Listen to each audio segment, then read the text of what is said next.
Every Hindu home in India has roughly the same image of God, same face, colors, and expression. That did not happen by accident. One man and one printing press made that decision for all of us. Because India never had one image of God. In Puri, Vishnu has no distinct limbs and large circular eyes. In Ranthambore, Ganesh has three eyes. Shiva was worshipped as pure abstraction long before he had a face at all. For most of Indian history, every community shaped its understanding of the divine based on what surrounded it, the materials available to them, the geography they lived in, rituals passed down to them, political and cultural forces that reached them. There was no single correct image of divine. There were hundreds of living visual languages for the same God, regional, specific, and deeply local. Then two things happened almost simultaneously in the late 19th century. First was Raja Ravi Varma. No single figure did more to shape what Hindu god looks like in the Indian imagination. Born in Kerala, Varma trained in European realist techniques, spent his life painting Indian mythological subjects. He was the first artist to depict Hindu deities in full 3D human likeness,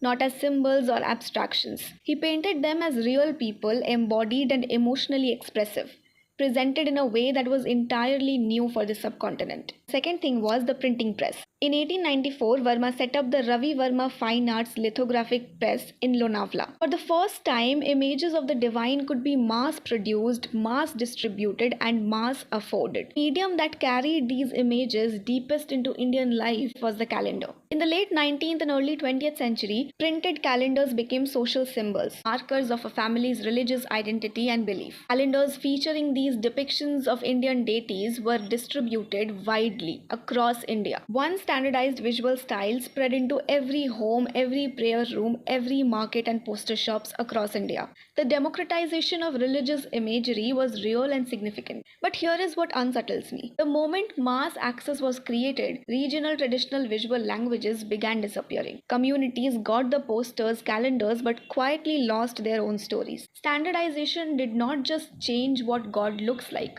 but it replaced 100 living visual traditions with one. And most of us never noticed because we never knew the other hundreds existed.